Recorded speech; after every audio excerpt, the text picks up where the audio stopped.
a 350 square foot studio apartment that started as a pretty simple bare box. I wanted to create a really layered and almost curated space that's full of personality and tons of decorating hits.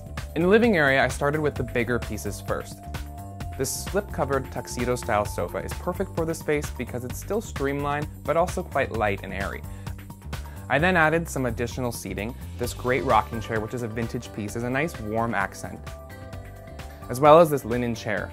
The tufting and the rolled arm and the kind of turned leg is a really nice play against the sofa. In the center of the seating area, I've added this vintage trunk. It's perfect as a coffee table, and it's also great storage. I also just love the beat-up quality, and it's just such a perfect vintage piece. I then grounded the entire space by adding this amazing Sisal rug. It's really inexpensive and just perfect in any room because of all the texture and natural color. I then moved over to this dresser, another giant piece for the room, and maybe kind of strange in the average living room.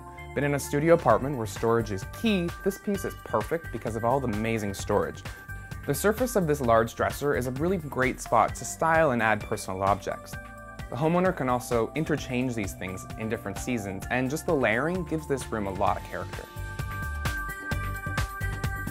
Because this is a rental space, I've left the kitchen basically as is, but it still works because the configuration is perfect and all the wood tones really add a lot of warmth.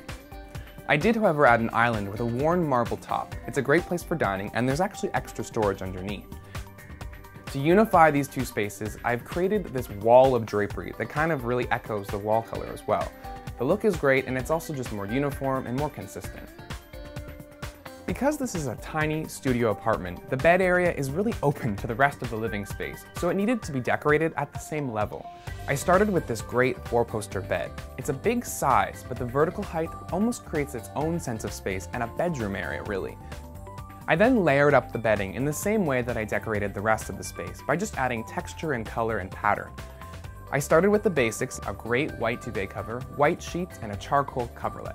I then added some more personality with these pillows. This knot pattern is perfect, and I also love how the velvet ties back to the living area as well. The next thing was adding a bit more personality on the walls. This vintage map is perfect. I love how it's kind of stained and rumpled, and the color just kind of blends in a little bit, and really relates back to what we did in the living area. At the end of the bed, I've added this great wood console, which is perfect as a key drop. I've also added a runner, which really finishes off that entryway look.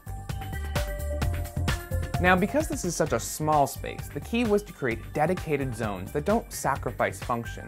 Also, with a really cohesive color palette and the same sense of layered decorating throughout, it's proof that you can create just as much impact and style in a small space.